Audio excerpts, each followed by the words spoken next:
Hello everyone, welcome to Trinetra. तो आज इस वीडियो में हम कंटिन्यू करेंगे प्रोजेक्टाइल मोशन और इसमें हम करेंगे डेरिवेशन ऑफ प्रोजेक्टाइल मोशन।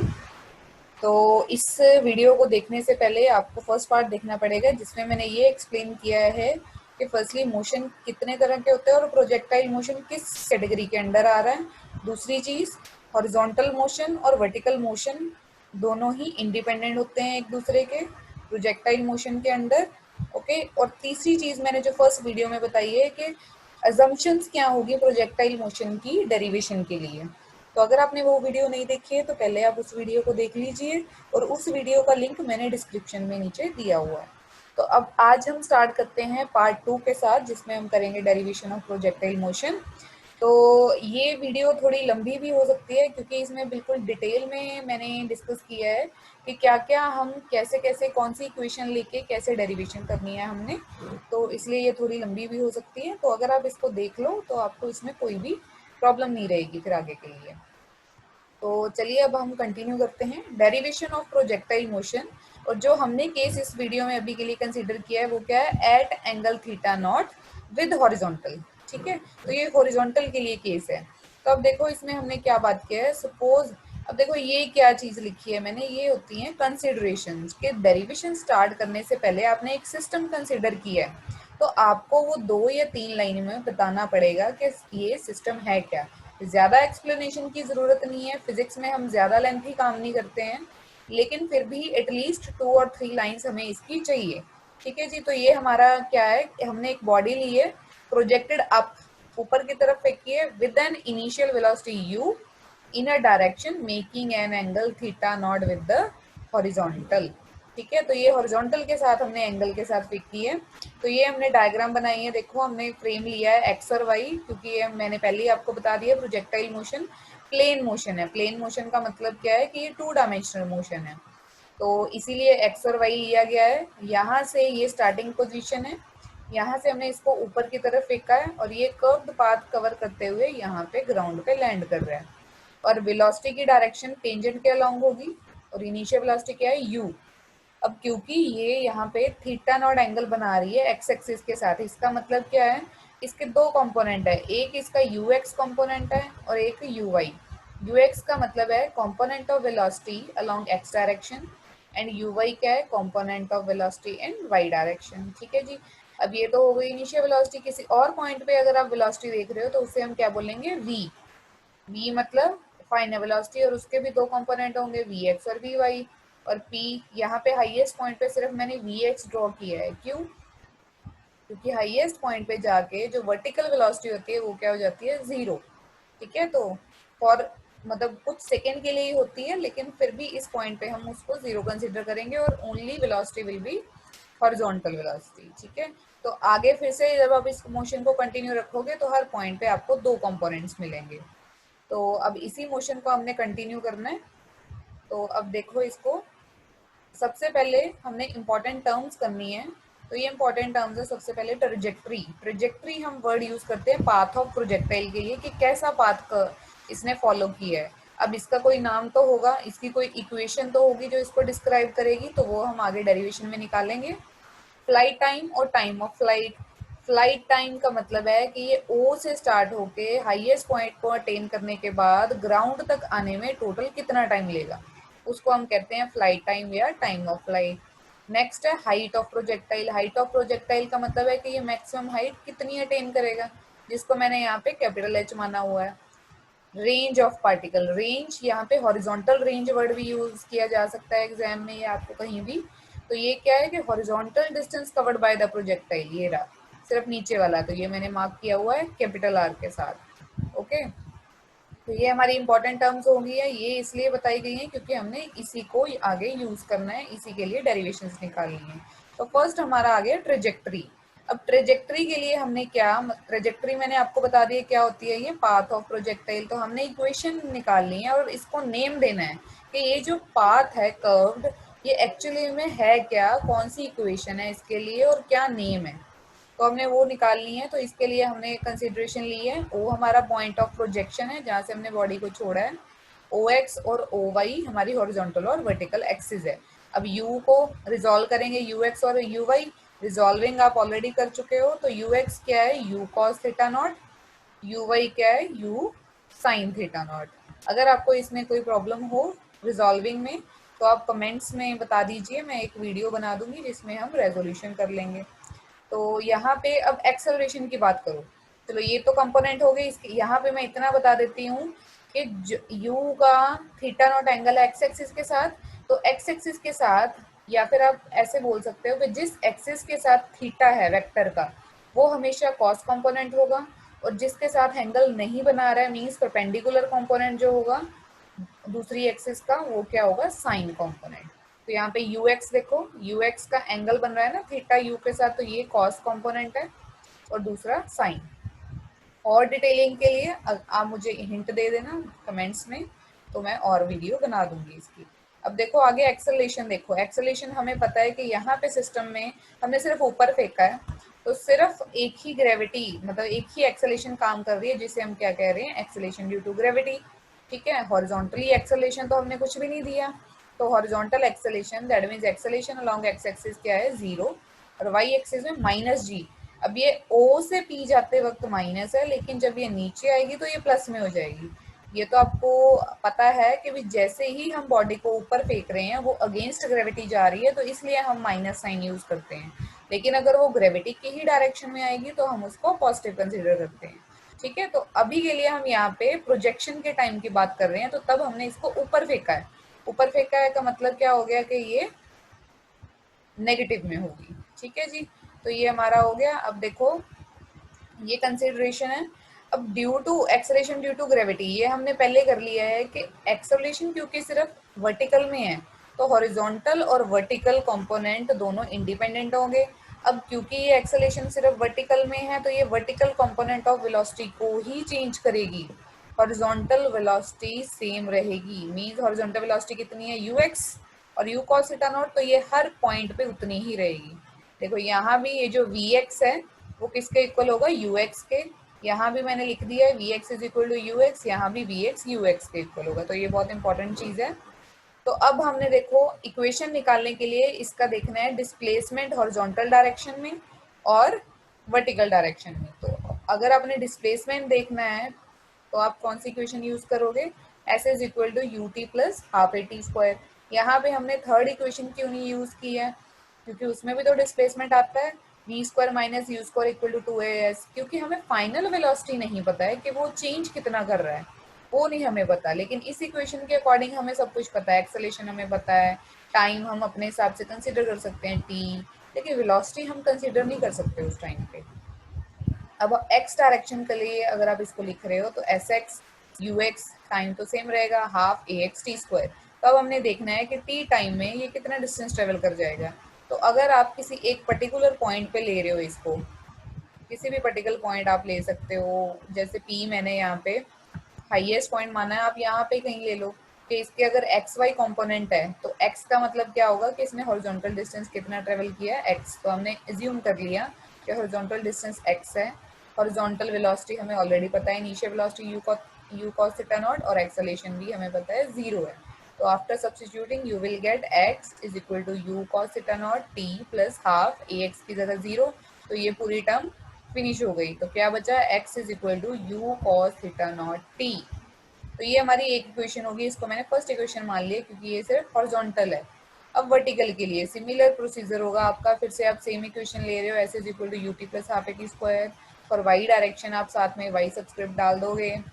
अब ये रहा let s y equal to y, तो हमने वाई एज्यूम कर लिया फिर से कि ये वाई डिस्टेंस ट्रेवल किया है, यू वाई क्या हो जाएगी, initial velocity you sine theta, और एक्सेलरेशन क्या है माइनस जी। तो अब जब आप इसमें डाल रहे हो एस वाई की जगह पे वाई, यू वाई की जगह पे you sine theta not T, और यहाँ पे minus half G T square, तो ये हमारी सेकेंड इक्वेशन होगी। अब एक और यहाँ पे नोट है कि जब भी आपने ट्रेजेक्टरी और पाथ बताना है, चाहे आप किसी और चीज में इस चीज को यूज कर रहे हो, तो पाथ हमेशा वेरिएबल कंपोनेंट्स की फॉर्म में होता है।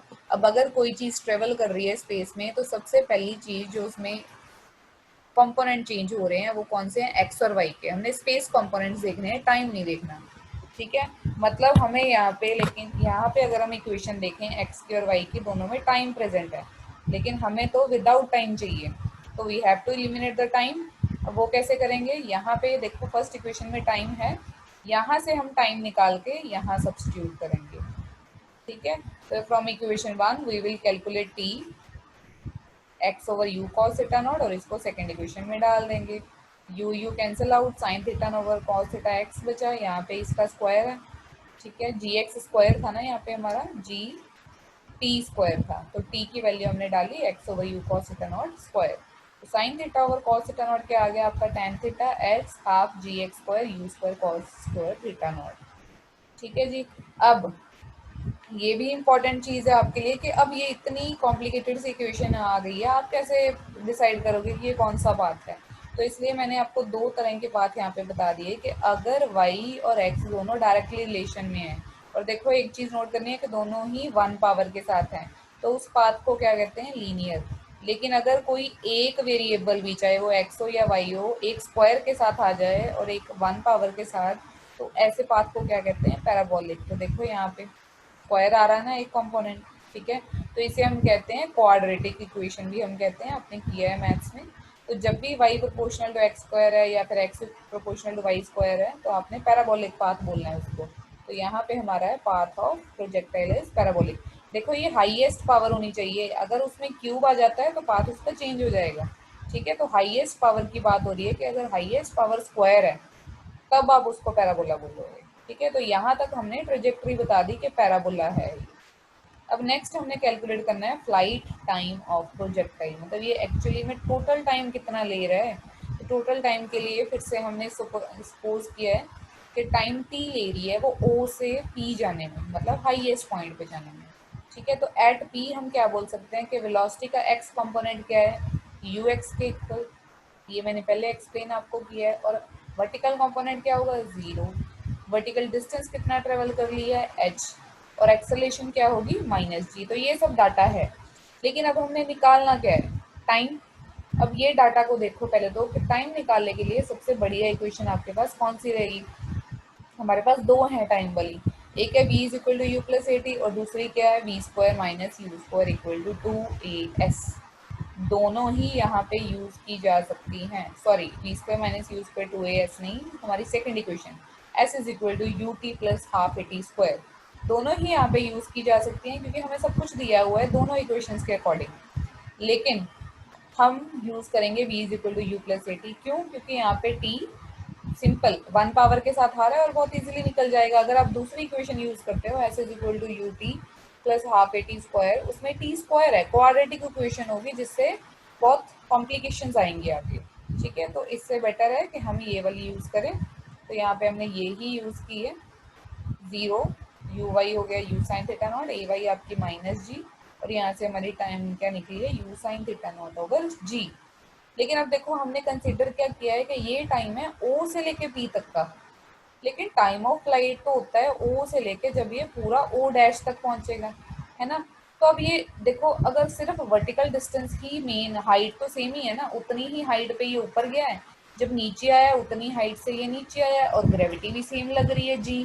तो अगर दोनों ही चीजें सेम हैं तो ऊपर जाने में भी उतना ही टाइम लगना चाहिए और नीचे आने में भी उतना ही टाइम लगना चाहिए। जो एक्स्ट्रा फैक्टर्स हैं वो तो हमने पहले ही नेग्लेक्ट कर रखे हैं, एयर रेजिस्टेंस हमने नेग्लेक्ट कर रखी है, हाइट की वजह से जो ग्रेविटी में चेंज आएगा वो हमने नेग्लेक्ट कर रखी है। तो मतलब विद आइडियल अजम्पशंस हम क्या कह सकते हैं कि ओ से पी का जो टाइम है वो पी से ओ डैश का टाइम के साथ बिल्कुल सेम होगा, इक्वल होगा। तो अगर आपने कंसिडर किया है कि ओ टू पी टाइम है टी, तो पी टू ओ डैश भी टी ही होगा, ठीक है। वाई मैंने आपको ऑलरेडी एक्सप्लेन कर दिया कि हमने अजम्पशंस ऑलरेडी ऐसे ली हैं कि सिंप्लीफाइड हो हमारी ये डेरिवेशंस, ठीक है। तो वो सेम ही टाइम आया, तो टोटल टाइम क्या हो जाएगा, ट्वाइस ऑफ टी। तो टाइम ऑफ फ्लाइट जो टोटल टाइम जिसको हम कैपिटल टी से रिप्रेजेंट कर रहे हैं वो है ट्वाइस ऑफ टी। टी आपने ऑलरेडी निकाल लिया है, तो टू लगाना है आपने, ये आ गया आपका फाइनल एक्सप्रेशन, ठीक है। तो इसे हम क्या कहेंगे, टाइम ऑफ फ्लाइट, ठीक है जी। अब नेक्स्ट हम करेंगे height of projectile. Height, height means ये वर्टिकल हाइट हमने निकालनी है, तो हमने मान लिया कि एच है vertical height of the highest point. तो यहाँ से फिर आप पी पॉइंट की बात हो रही है तो पी की डिस्क्रिप्शन लिखोगे, यहाँ पे हॉरिजॉन्टल वेलोसिटी इतनी है, वर्टिकल वेलोसिटी इतनी है, डिस्टेंस हमने इतना ट्रेवल कर लिया और एक्सेलेरेशन ये है। अब फिर से देखो कौन सी इक्वेशन सुटेबल है। यहाँ पे हमने हाइट निकालनी है, means displacement in y direction निकालना है। तो डिस्प्लेसमेंट की फिर से दो इक्वेशंस है, s is equal to u t plus half a t square. यहाँ पे टाइम हमें नहीं गिवन है क्योंकि निकालना हमने डिस्प्लेसमेंट है, पिछली में हमने टाइम ही निकालना था तो हम सेकेंड इक्वेशन भी यूज कर सकते थे, लेकिन यहाँ पे टाइम गिवन नहीं है और डिस्प्लेसमेंट भी गिवन नहीं है। तो s equal to u t plus half a t square तो यूज कर ही नहीं सकते क्योंकि टाइम नहीं है, और ऐसे फर्स्ट इक्वेशन भी यूज नहीं कर सकते क्योंकि टाइम नहीं गिवन है। तो कौन सी बची? थर्ड। तो इसलिए हमने थर्ड इक्वेशन यूज की, v square minus u square equal to 2as। तो यहाँ पे वाई डायरेक्शन के लिए, क्योंकि देखो वर्टिकल हाइट की बात हो रही है यहाँ पे, तो आप वाई के लिए यूज करोगे। वर्टिकल वेलोसिटी का वाई कंपोनेंट 0 है, इनिशियल कंपोनेंट आपने पहले लिखा हुआ है यू साइन थीटा नॉट है। यहाँ पे एक्स का यूज ही नहीं हुआ क्योंकि हम वर्टिकल की बात कर रहे हैं। वर्टिकल एक्सेलेरेशन हमारी माइनस जी है और वर्टिकल डिस्टेंस जी है, डिस्प्लेसमेंट हमारा कितना है एच। तो यहाँ से आप सॉल्व करोगे, negative negative cancel, and after rearranging you will get this thing you square sine square theta naught over 2g। ठीक है, तो ये हमारी होगी horizontal height, sorry vertical height. अब नेक्स्ट देखो रेंज ऑफ प्रोजेक्टाइल। अब range of projectile means horizontal range. Horizontal range के लिए हमें क्या चाहिए? हॉरिजॉन्टल कंपोनेंट्स चाहिए। तो हॉरिजॉन्टल पे आ जाओ, डिस्प्लेसमेंट कितना है? r, जिसको हमने ये हॉरिजॉन्टल माना ही हुआ है, ये इतना o से लेके o डैश तक। और ax एक्सेलेरेशन क्या है? 0। ux क्या है? u cos theta nought. और यहाँ से क्योंकि हमने टोटल पाथ का देखना है, अभी कितना हॉरिजॉन्टल डिस्टेंस ट्रेवल किया है, तो टाइम क्या होगा? Total time of flight. अब इक्वेशन कौन सी यूज करोगे अकॉर्डिंग टू गिवन डाटा? कौन सी? S is equal to u t plus half a t square. ठीक है जी। अब डिस्प्लेसमेंट के लिए थर्ड इक्वेशन भी तो है, v square minus u square equal to 2s, लेकिन हमें यहाँ पे फाइनल वेलोसिटी पता ही नहीं है। ठीक है, तो इसलिए हम वो नहीं यूज कर रहे। अब सब्स्टिट्यूट कर दो आप यहाँ पे। हॉरिजॉन्टल डिस्प्लेसमेंट है r, ux क्या है? u cos theta nought, t की जगह टाइम ऑफ फ्लाइट, एक्सेलेरेशन 0। तो ये पार्ट तो खत्म। क्या बचा? Simply r is equal to u cos theta nought t, जो कि आपकी बुक में डायरेक्टली दिया होता है, लेकिन मैं आपको अच्छे से यहाँ से बता रही हूँ कैसे हमने ये डिराइव किया हुआ है, कैसे हम इसको निकाल रहे हैं। इक्वेशंस वही यूज हो रही हैं हर जगह। ठीक है, तो टाइम हमने निकाला हुआ है पहले, जस्ट सब्स्टिट्यूट द वैल्यू 2। अब देखो u इंटू यू क्या बन गया? यू स्क्वायर, और बाकी के क्या है? 2 sine theta cos theta naught. ये आपने ऑलरेडी 10th क्लास में किया हुआ है ट्रिग्नोमेट्री में, ये formula sine 2 theta is equal to 2 sine theta cos theta. ठीक है, तो अब रिवर्स में जा रहे हैं, हमारे पास क्या है? 2 साइन थीटा कॉस थीटा पड़ा है, उसको क्या बोल सकते हैं? Sine 2 theta. तो यहाँ पे वो लिख दिया हमने साइन 2 थीटा नॉट। तो ये हो गया रेंज। ठीक है, तब हमने रेंज से रिगार्डिंग बहुत इंपॉर्टेंट दो क्वेश्चन पूछे जाते हैं कि मैक्सिमम रेंज कब होगी। तो मैक्सिमम के लिए आपने सिर्फ रेंज का फॉर्मूला देखना है। देखो इसमें जी भी कांस्टेंट है, यू इनिशियल वेलोसिटी भी कांस्टेंट है, आप इसको चेंज थोड़ी कर सकते हैं। कौन सी चीज़ें चेंज हो सकती है? Theta naught. अगर हम यू को और जी को फिक्स कर दें तो मेनली कौन सा फैक्टर है जो वेरिएबल है? Theta, means angle. अब न्यूमिरेटर में ही है तो मीन्स रेंज मैक्सिमम तब होगी जब न्यूमिरेटर मैक्सिमम होगा। न्यूमिरेटर तब मैक्सिमम होगा जब इसका साइन कंपोनेंट मैक्सिमम होगा। अब साइन कंपोनेंट मैक्सिमम मतलब उसकी मैक्सिमम वैल्यू कितनी पॉसिबल है? 1। और ये 1 कौन से एंगल पे आती है? 90 पे। अब sine sine cancels out, 2 theta nought आपका 90 आ गया, और थीटा नॉट ऐसे कैलकुलेट करके कितना आ गया? 45। इसका मतलब क्या है कि जब आप किसी भी ऑब्जेक्ट को 45 एंगल पे फेंक रहे हो तो जो उसका हॉरिजॉन्टल डिस्टेंस है वो सबसे ज़्यादा मतलब मैक्सिमम होगा। अब अगर आप 30 पे या 60 पे मतलब 45 से लेस या ज़्यादा पे फेंकोगे तो वो डिस्टेंस मैक्सिमम से कम ही होगा। अब मैंने ये 30 और 60 की लैंडिंग एक ही पॉइंट पे क्यों करवाई है वो आपको यहाँ पे नेक्स्ट में पता लग जाएगा। तो अभी के लिए इससे हमें क्या पता लगा है कि भी अगर आप थीटा 45 ले रहे हो तभी आपका हॉरिजॉन्टल डिस्टेंस मैक्सिमम आएगा, अदरवाइज नहीं। अब वो मैक्सिमम वैल्यू होगी क्या? देखो यहाँ पे, ये तो ऑलरेडी हमें पता है कि साइन 2 थीटा नॉट हमने 1 लिया है, तो आप डायरेक्टली 1 डाल के भी इसको लिख सकते हो, यू स्क्वायर ओवर जी। ठीक है, अदरवाइज मैंने यहाँ पे कैलकुलेट भी कर दिया है कि थीटा अगर आप 45 डाल रहे हो तो रिजल्ट आपके पास यू स्क्वायर ओवर जी आएगा। ठीक है, तो अब नेक्स्ट इसका बहुत इंपॉर्टेंट क्वेश्चन क्या है कि 2 angles of projection for the same range of a projectile. हमारे पास ऐसे 2 एंगल हैं कि अगर आप उन दोनों एंगल में से किसी एक पे भी प्रोजेक्ट कर रहे हो या फिर दूसरे टाइम किसी दूसरे एंगल पे कर रहे हो तो दोनों ही टाइम पे, दोनों ही प्रोजेक्शन पे हमारे पास सेम हॉरिजॉन्टल डिस्टेंस आएगा। ठीक है, तो अब ये कैसे पॉसिबल है और ये कैसे आया, अभी हमें कैसे पता लगेगा कौन से एंगल पे सेम आ रहा है? तो उसके लिए फिर से हम थोड़ा सा डराइव करेंगे इसको। फर्स्ट रेंज ये होगी। अब हमने अपनी तरफ से ज्यूम कर लिया कि अगर हम पहले थीटा नॉट पे फेंक रहे थे, अब हम 90 माइनस थीटा नॉट के साथ फेंक रहे हैं, तो थीटा नॉट की जगह पे न्यू रेंज के लिए क्या हो जाएगा, 90 माइनस थीटा नॉट। 2 को आप अंदर ले जाओ, 180 माइनस 2 थीटा नॉट। अब ये आपने क्वाड्रेंट में किया है, साइन 180 माइनस थीटा क्या होता है, प्लस ही होता है साइन थीटा, क्योंकि ये सेकेंड क्वाड्रेंट में लाई करता है। तो यहाँ से आप क्या लिख सकते हो कि ये सीधा साइन 180 माइनस 2 थीटा क्या है, साइन 2 थीटा नॉट। अब इसको देखो, कंपेयर करो इसके साथ, ये तो पहले वाला ही फॉर्मूला सेम आ गया, means r is equal to r dash. अब इसका मतलब क्या है, दोनों हॉरिजॉन्टल रेंज सेम है। और ये कैसे पॉसिबल हुआ, एक थीटा नॉट है और एक क्या है 90 माइनस थीटा नॉट, मतलब कॉम्प्लीमेंट्री एंगल के साथ रेंज हमेशा सेम आएगी। अब इसको जरा वैसे समझ लो। अब अगर आप देखो ये 90 माइनस थीटा नॉट का मतलब क्या हुआ, अगर आप प्रोजेक्टाइल को ध्यान से देखो इस डायग्राम को, अगर ये थीटा नॉट है तो ये जो बचा हुआ एंगल है ये क्या है, 90 माइनस थीटा नॉट ही है ना। तो वो मतलब वर्टिकल के साथ एंगल हो रहा है एक तरह से। तो अगर चाहे आप इसको हॉरिजॉन्टल के साथ देखो, चाहे आप इसको वर्टिकल के साथ देखो, बात तो एक ही बन रही है ना। तो वो वही चीज़ मैंने बताई है आपको कि यहाँ पे complementary angles range will be same, मतलब कॉम्प्लीमेंट्री एंगल्स क्या होते हैं, जिन दो एंगल्स का सम क्या आएगा 90। तो इसीलिए देखो यहाँ पे मैंने 30 पे जब फेंका तब भी इस पॉइंट पे, 60 पे तब फेंका तब भी इसी पॉइंट पे। क्यों, क्योंकि 30 और 60 क्या है, कॉम्प्लीमेंट्री एंगल्स। ऐसे ही 45 पे सेम आएगा। कोई भी पेयर बना सकते हो आप, 20 और 70 का पेयर है तो हर कॉम्प्लीमेंट्री पेयर पे रेंज सेम आएगी। तो ये बहुत दो इंपॉर्टेंट क्वेश्चन हैं जो पूछे जाते हैं। अब और ये जो चीज़ है कॉम्प्लीमेंट्री एंगल वाली, ये कॉम्पिटिटिव एग्जाम्स के लिए आप बहुत यूजफुल है।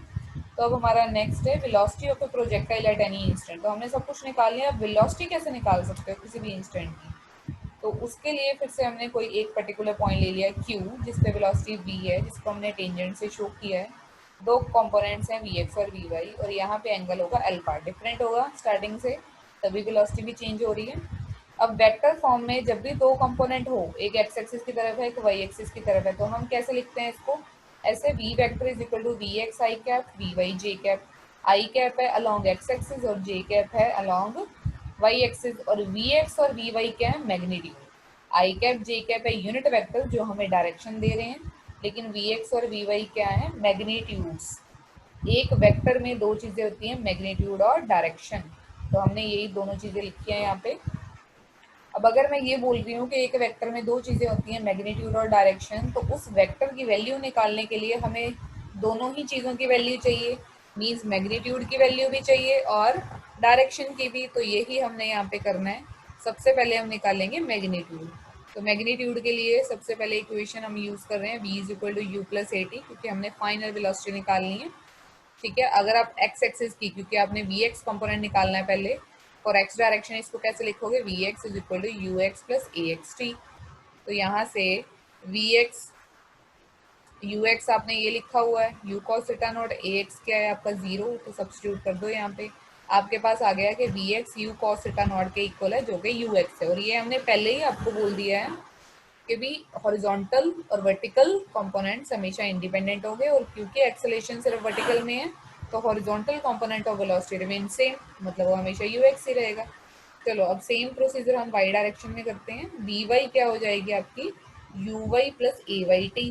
अब यू वाई किसके इक्वल है, यू साइन थीटा नॉट, और ए वाई क्या है, माइनस जी। तो यहाँ से वी वाई की वैल्यू ये आ गई, मतलब हमने दोनों मैग्नीट्यूड निकाल लिए। चलो अब मैग्नीट्यूड, ये तो सिर्फ वी एक्स और वी वाई कॉम्पोनेंट वाइज है ना, अगर आपने v का मैग्नीट्यूड निकालना है तो उसका फॉर्मूला क्या होता है, आप यहाँ पे पैरेललोग्राम भी लगा सकते हो, v x square v y square two v x v y cos theta, या फिर पाइथागोरस भी लगा सकते हो। तो क्योंकि यहाँ पे इन दोनों कंपोनेंट में वी एक्स और वी वाई में ये एक्स और वाई के ही कंपोनेंट हैं, दोनों में एंगल क्या है 90, तो इसलिए मैंने यहाँ पे कॉस 90 कर देना है, कॉस 90 क्या है 0। तो थर्ड टर्म तो ऑलरेडी अपने आप ही खत्म हो रही है, तो सिर्फ ये बचा जो कि पाइथागोरस थ्योरम ही है एक तरह से आपकी। तो मैंने इसीलिए इस तरीके से भी कर दिया, क्योंकि आपको बेसिक नॉलेज होनी चाहिए। जब आप कॉम्पिटेटिव एग्जाम्स में जाते हो तब आप शॉर्टकट्स तो यूज़ कर सकते हो, लेकिन अगर आपको बेसिक्स का नॉलेज है तभी आप अच्छे से स्कोर कर सकते हो और शॉर्टकट्स को भी ढंग से यूज़ कर सकते हो। तो v is equal to v x square plus v y square आ गया। अभी वी एक्स की भी वैल्यू हमने निकाल ली हुई है, वी वाई की भी वैल्यू निकाल ली हुई है। ठीक है, वी एक्स की वैल्यू हमारे पास है u cos theta nought, v y की है u sine theta nought minus g t. तो अब हमारा पार्ट रह गया सॉल्विंग वाला। ठीक है जी, तो यहाँ पे स्क्वायर हमने खोल दिया, यहाँ पे भी फॉर्मूला लग जाएगा a square plus b square minus two a b. Okay, तो यहाँ पे देखो कॉस के theta naught sine square theta naught, ये प्लस हो गया और ये क्या होती है आइडेंटिटी, तो ये तो वन हो गया, तो सीधा सीधा यू स्क्वायर हो गया।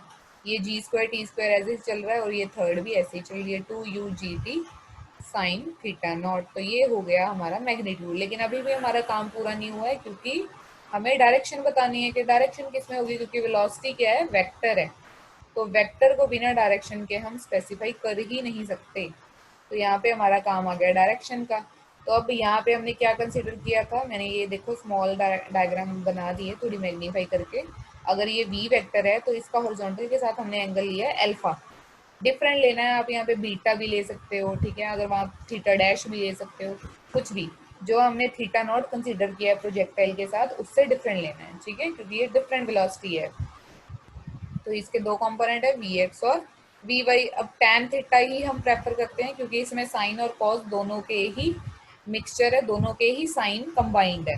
तो ये परपेंडिकुलर ओवर बेस आ गया। परपेंडिकुलर क्या होगा, देखो यहाँ पे अगर आप इसको परपेंडिकुलर को ड्रॉ कर दो, यहाँ पे ये हो गया। अब ये जो परपेंडिकुलर है ये पैरेलल है वी वाई वेक्टर के, तो मैग्नीट्यूड इसका क्या हो गया, वी वाई। ये नीचे वाला बेस है, बेस क्या है, वी एक्स। तो v y over v x, और इन दोनों की वैल्यू हम निकाल चुके हैं। वी वाई क्या है, u sine theta nought minus g t, v x आपका यू कॉस थीटा नॉट। ठीक है, यू यू। अब यहाँ पे हमने क्या किया है, ये सेपरेट आउट किया है, यू साइन थीटा नॉट के नीचे you cos theta not, G T के नीचे फिर से you cos theta not. Means ये कैलकुलेशन पार्ट आ गया हमारा, ये आप आराम से कर लोगे। You u cancel, sign theta naught over cos theta not को क्या लिखते हैं, जी टी, और साथ वाली टर्म हमारी ऐसे ही आ रही है। ठीक है, और अगर आपने अल्फा कैलकुलेट करना है तो टैन हम इधर ले गए, जो कि इनवर्स में कन्वर्ट हो गया। तो ये हमारी होगी वेलोसिटी की डायरेक्शन। तो अब हमारे पास वेलोसिटी की डायरेक्शन भी है, वेलोसिटी का मैग्नीट्यूड भी है। मीन्स अब हम किसी भी पॉइंट पे निकाल सकते हैं वेलोसिटी। तो कंडीशंस क्या है कि हमें पता हो कि हमने कितनी वेलोसिटी पे फेंका है, ठीक है, कितने एंगल पे फेंका है, ये तो ज़रूरी है। और अगर आपने किसी वेलोसिटी किसी एक इंस्टेंट पे निकालनी है, मतलब उस टाइम पे, तो वो पर्टिकुलर टाइम भी आपको पता होगा किस पे निकाल रहे हो। तो अगर सब कुछ पता है तो इसकी वैल्यू तो निकल ही आएगी। ठीक है, तो आपने ये देखना है कि जो आपका रिजल्ट है वो ऐसा होना चाहिए कि उसमें हर चीज़ आपको पता हो भी, हाँ ये हमारे पास है ऑलरेडी। ठीक है, अगर कोई ऐसा अननोन फैक्टर आ जाए बीच में तो आपकी डेरिवेशन वहाँ पे ख़त्म नहीं होती, तो आपको मतलब आगे कंटिन्यू करना है। तो अब हमें यहाँ पे पता लग गया है कि हमारी डेरिवेशन के सभी कंपोनेंट्स हमें पता है। ठीक है, थीटा नॉट भी हमें पता होगा, यू भी पता होगा, अगर आप किसी इंस्टेंट पे निकाल रहे हो तो टाइम तो पता ही होगा। तो मतलब हमारी डेरिवेशन यहाँ पे फिनिश है, हमें जो चाहिए था मिल गया। तो यहाँ तक हमारे हो गए ये डेरिवेशन पार्ट।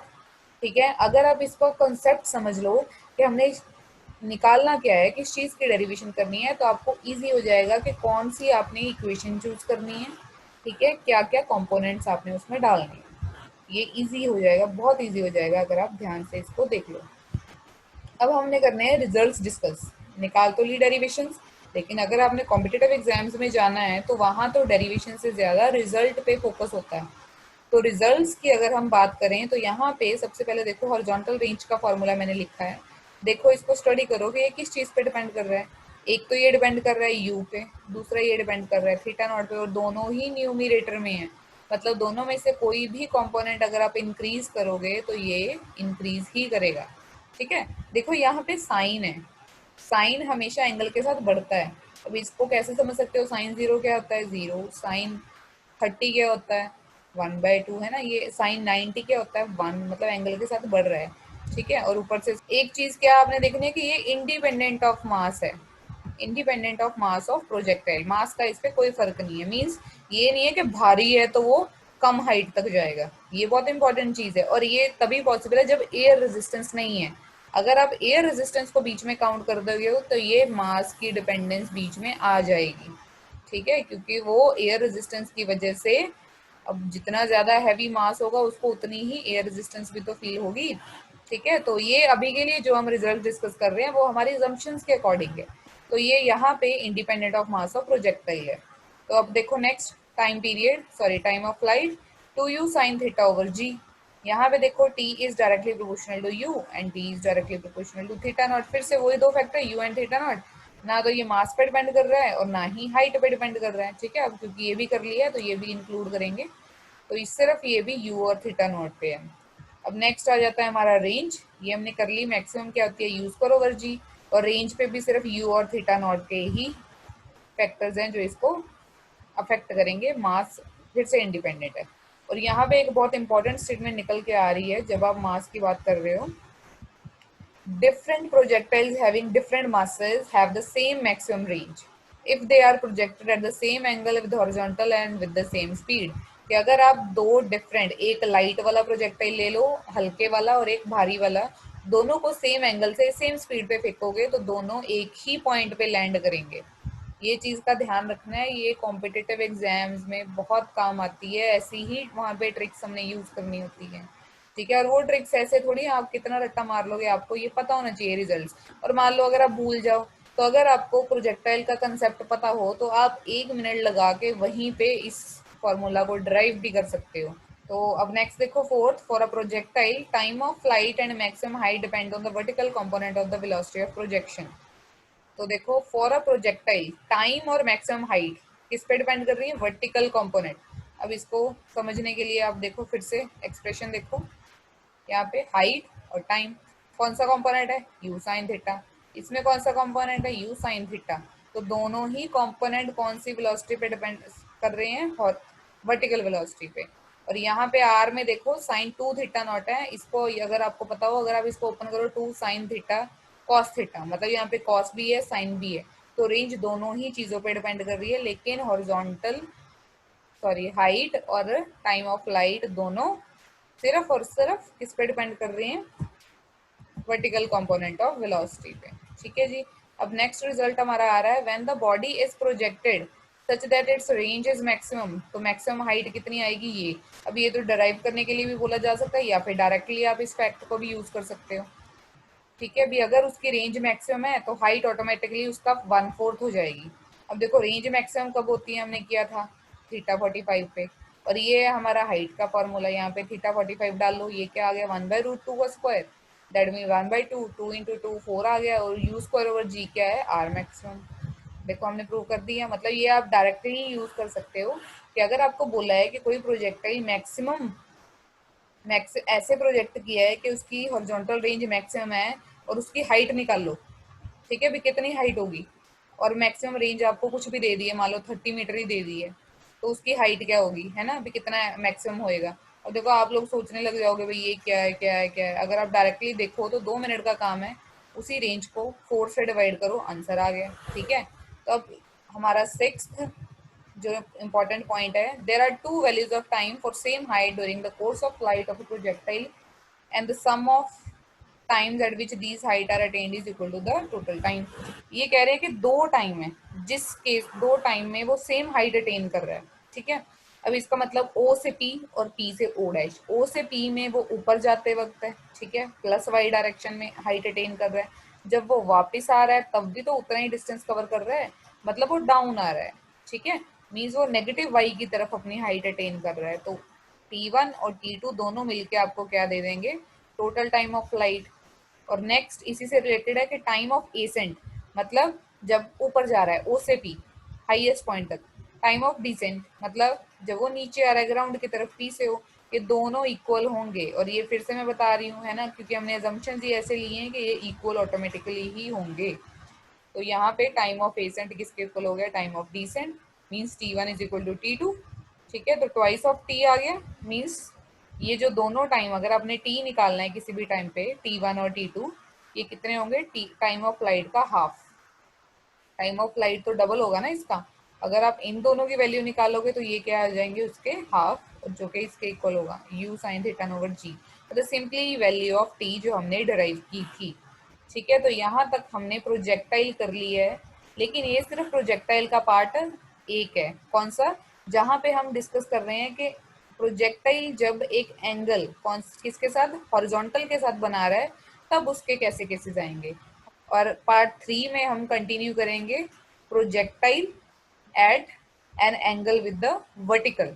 ठीक है जी, तो वो वर्टिकल में करेंगे, साथ ही में प्रोजेक्टाइल एट हाइट भी करेंगे। तो यहाँ अगले वीडियो में हम ये 2 प्रोजेक्टाइल डिस्कस करेंगे। अगर आपको ये वीडियो अच्छा लगा हो तो आप इसको लाइक कीजिए।